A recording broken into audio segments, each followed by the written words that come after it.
So this is about mga tao na nagkaroon ng long-term relationship and they are having a hard time to step back from that relationship kahit ubos na talaga sila.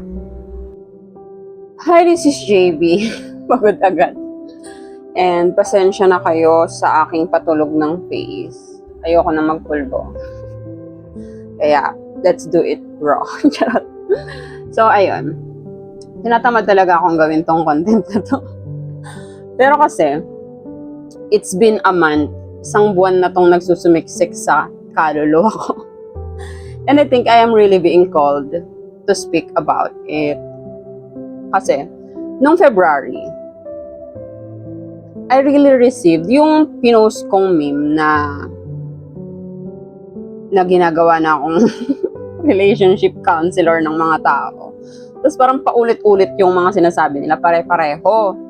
3 relasyon ata yun. It's more than 10, pero 3 relasyon doon, yung pare-pareho yung issue nila. So, iniwasan ko talaga, gusto kong gawan siya ng content nung una. Pero iniwasan ko siyang gawan ng content kasi napapagod na ako sa relasyon ng ibang tao. Pero yun, meron talaga akong mga nakaschedule na content na dapat nilalabas per day. Pero kasi masinusunod ko yung inner knowing ko, yung inner nudge, alam niyo yun. Kasi I think it's a voice from God asking me kung ano yung dapat kong pinapriority. Ganyan. So, nauurong yung ibang content na lang. So, this is about long-term relationship. Tungkol sa mga tao na nagkaroon ng long-term relationship and they are having a hard time to step back from that relationship kahit ubos na talaga sila. I will present you 3 different situations, pero lahat to long-term. Okay, unang-una, this relationship I think it's 8 or 9 years na sila. And basically, medyo toxic sila sa isa't isa. Itong babae masyadong selosa. Pero may rason kung bakit siya nagiging selosa.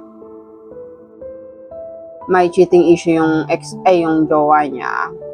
And disrespectful sa pananalita. Minumura siya, ganyan.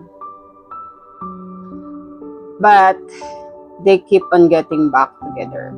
So the next is long-term relationship din. Di ko lang maalala kung gaano kahaba na, pero mahaba na and they are already engaged. Engaged na sila. Kaso lack of polarity, feeling ko ayun yun. They lack polarity sa relasyon. Mahalaga kasi yung polarity, it's the energy na nagke-create ng dynamic para hindi flat yung relasyon nyo. So, ayun, feeling ko they lack polarity in their relationship kaya sobrang flat ng relationship kasi hindi may effort yung lalaki. Yearner yung babae, ganyan. Tapos, the main issue kung bakit hindi siya makahiwala, etong isa, ang main reason niya kung bakit hindi niya mahiwalayan yung jowa niya kahit feeling niya na-reach niya na yung end ng relationship is because nanghihinayang siya dun sa haba ng panahon na pinagsamahan nila at sa fact na close niya na yung pamilya ng lalaki at yung lalaki close na rin yung family niya. Parang mahirap nga naman na, di ba, kapag nagkaroon ka ng bagong partner, papakilala mo na naman sa pamilya mo. Kapag nakipag-iwalay ka sa dati mong partner, explain mo sa kanila kung bakit, ganyan. And itong pangalawa naman, yung engaged na, ayun din yung issue niya. Na super okay naman yung lalaki. In a way na hindi nag-cheat. Pero hindi din nag-e-effort. Like, wala. Like, parang, okay, magjowa tayo. Pero wala na siyang ginagawa for the girl.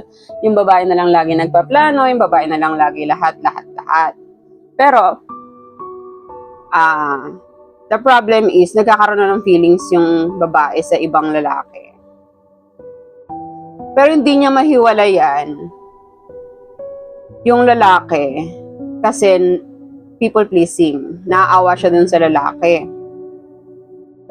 sinasabi ko naman sa kanya na mas nakakaawa kung akala niya mahal mo pa siya pero hindi na. At mas nakakaawa na pareho kayong stuck dyan kahit iba naman na yung gusto mo. Tapos ang isa pa sa main reason niya kung bakit siya hindi niya magawang makipag-awalay kasi natatakot siya sa parents niya. And sabi ko sa kanya, feeling ko, parang ang itinuturo sa'yo ng relasyon na yan ngayon is not really about the relationship. But it's about how, from the very beginning, simula ng grade school ka, how you keep trying to please your parents. Simula noon pa, parang yung mga lalaking pinipili mo, kung ano lang yung gusto ng magulang mo, hindi kung ano yung gusto mo. Ganon. Kaya, nauuwi ka tuloy sa micro-cheating, nagkakagusto ka sa iba habang nasa relasyon ka. And then, this one, long-term relationship sila, may mga plano na sila sa buhay. They are LGBT couple. Pero anxious and avoidant couple naman sila. Alam niyo naman yun, isa yun sa pinaka-toxic na dynamic. Mag-work siya kung parehong nag-a-adjust yung dalawa. Pero kung isang tao lang yung nag-a-adjust, and may rason naman kung bakit nagiging anxious yung isa, hindi talaga siya mag-work, di ba? So, the message is, pag alam nyo na na-reach nyo na yung dulo ng relasyon, and the only thing that's holding back sa inyo para umalis sa relasyon na yon is people pleasing, nanghihinayang kayo, familiarity, lahat yun fear-based lang. Natatakot kayo kung anong sasabihin ng ibang tao dahil winakasan nyo yung ganitong katagal ng relasyon. Natatakot kayo kung ano yung mangyayari after the breakup. Natatakot kayong saktan yung tao na sinasaktan din naman kayo. Natatakot kayo kung may magmamahal pa ba sa inyo after them. Ang laging sagot lang doon is, hindi kayo makakaalis sa isang sitwasyon kung takot kayo sa beauty ng unpredictability. Lahat ng bagay, hindi naman talaga certain. Kapag certain na ang lahat ng bagay, ibig sabihin na wala nang naghihintay na growth para sa inyo. Kapag ang relasyon, ang tingin nyo sa isang relasyon, lalo na kung di pa naman kayo kasal, is something that you have to experience to learn. Hindi ka manghihinayang dun sa napakahabang panahon na pinagsamahan nyo. Kasi within that relationship, kahit sabihin pang 10 taon yan or more than, within that relationship, naging masaya ka, naging malungkot ka, natuto ka, you grow in that relationship. Kahit matapos yung relasyon na yon, walang nakakapanghinayang kasi may nangyari. Naging masaya ka. You had that memory of happiness. Alam ko naman na madali lang kung sabihin sa akin kasi hindi ako yung nasa sitwasyon. Pero ang point ko kasi dito, na pag-uusapan din namin ito minsan ni Arlan, nabanggit ko sa kanya one time. Parang lang hingi ako sa kanya ng opinion about situations like that. And then, parang ang lagi niyang sinasabi, ano naman kung ano yung, ay para naman, masyado bang mahaba yung 6 na taon o yung 8 taon o yung 10 taon kung ikukumpara sa lifetime of happiness na naghihintay sa'yo after that relationship. Sa lifetime of growth na naghihintay sa'yo after that relationship that is keeping you stuck. Kasi alam nyo, yung familiarity, ayan yung nag-hold back sa atin. Kapag familiarity na lang yung rason, hindi nyo naman na talaga mahal. Or wala naman ng respect. Ay yung pinakamahalaga yung respect. Kapag nawawala na yung respect sa relasyon, pero tinutuloy nyo pa rin, inuubos nyo lang yung sarili nyo. Kasi dapat ang pundasyon ng relasyon is respect and honesty. Kapag yung dalawa, yung gumuho, kahit mahal nyo pa yung tao, wala nang silbi yung relasyon nyo. Ayun lang. Ayun. Lagi nyong isipin, mahal nyo pa ba o pamilyar na lang? Yung familiarity ba na yan, nakakatulong pa sa inyo? Or, hino-hold back lang kayo niyan sa mga mas magagandang opportunity para maging masaya kayo. Kasi kung itinatali nyo yung future nyo, yung buhay nyo sa isang tao na ayaw namang mag-grow with you, sayang yung buhay nyo. Lalo na yung mga kagaya nun, halimbawa, engaged na sila.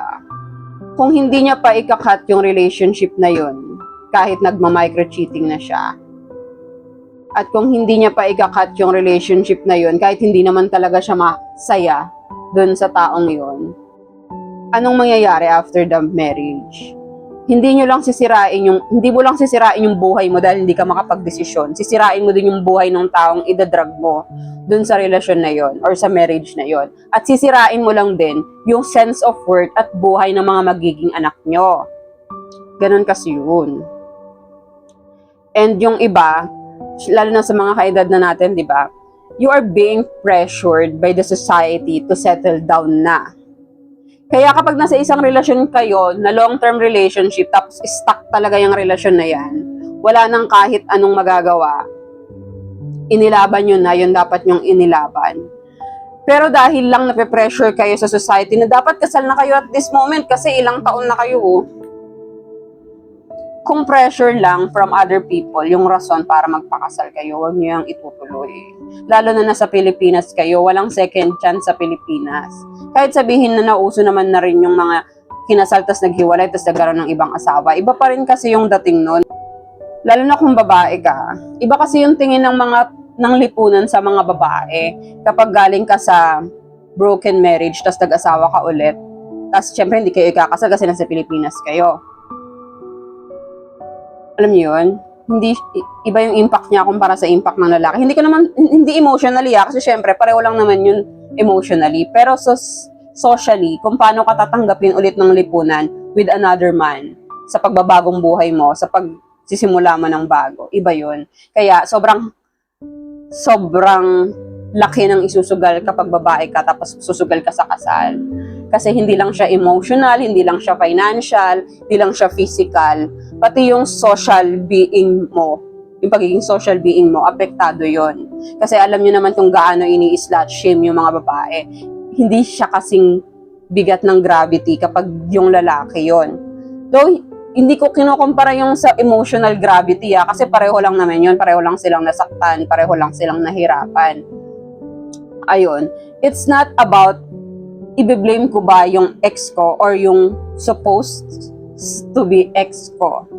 Hindi mo na kailangan maghanap ng sisisihin kung bakit na-stuck yung relationship. Hindi mo na kailangan hanapan ng butas o ng kung ano pa man o ng kung ano pa mang dahilan at kung sino ang dapat sisihin sa inyong dalawa, sino ang nagkulang, sino ang nagkamali. Ang mahalaga, makita nyo lang na mali na at hindi na dapat ituloy. At kung ang kinakatakot nyo, wala na magmamahal sa inyo after that long-term relationship, lalo na 'di ba sa dating scene, laging biro-biroan yung kapag nalaman nung kadate mo na galing ka sa 10 years relationship or 15 years, 8 years, tutulungan ka na lang daw nilang makipagbalikan. It's just a hoax in the dating pool. Alam niyo yun? Kasi kapag galing ka nga sa long-term relationship tapos hindi naman ikaw yung gago dun sa relasyon na yun or hindi naman ikaw yung nanloloko, hindi ikaw yung nang mamanipulate ng tao or alam mo yon, yung ikaw naman yung self-aware dun sa relasyon and you are working your best. Dapat nga green flag yun na galing ka sa long-term relationship. Because ibig sabihin nun, inilalaban mo yung relasyon na yun and it's a green flag. Para sa akin ewan ko dun sa iba. Pero syempre, you have to make sure din na when you move forward with another person, siguraduhin mo na you cut the cord with the other person. I'm not saying na di mo nang kakausapin or ika-cut mo na yung bridge sa lahat. Para sa iba kung may insecurity yung jowa yung bago or yung babaeng nililigawan nyo or ka-dating stage nyo, kung may insecurity sila na rooted din sa mga own wounds nila about exes, ganyan, it's better syempre na ikat nyo na yun, yung mga ex nyo. Pero kung wala namang problema sa bago nyo, na halimbawa friends nyo pa rin sa social media, just make sure lang na you know your boundary, ganyan, na hindi nyo niloloko yung sunod, na hinihintay nyo lang kasing maging Alam niyo, yung parang gagamitin niyo lang siya para pang higante, gano'n. Wag naman, gano'n. Kasi, kakarmahin kayo. Charot. Speaking of karma, meron na tawag na karmic relationship sa mga spiritual circle. This karmic relationship, meron daw kayong soul contract to meet in this lifetime. Not to become soulmate and not to end up together, but to have this long stretch of on-off, on-off, on-off relationship. So, possible na ganun kayo. And the key purpose of that relationship is not for you to end up with each other. It is for you to learn from that relationship at hindi matatapos yung karmic loop ng relasyon na yon. Ibig sabihin, paulit-ulit kayo, pabalik-balik kayo sa isa't isa hanggat hindi nyo natututunan yung lesson. At kapag natutunan nyo na yung lesson, basically, madalas yung lesson is rooted on how you will love yourself. Yung lesson ng mga karmic relationship, lagi siyang rooted sa kung pipiliin mo ba na umikot sa loop na yan o pipiliin mong mag-grow outside of that loop. Hanggat hindi mo tinatanggap o hindi ka nagsusurrender dun sa lesson na binibigay ng relasyon, iikot ng iikot yung loop. And kahit maghiwalay kayo, the next relationship, dahil hindi mo natutunan yung lesson from this relationship, the next relationship ay magiging kamukha lang nung karmic relationship na yun. So ayun, you have to decide for your future, lalo na kung plano nyong magkaroon ng mga anak. Kasi kawawa naman yung mga anak nyo if you're just going to settle for a person na alam mo naman na yung pundasyon ng relasyon nyo, wala na yung respeto, honesty, at pagmamahal.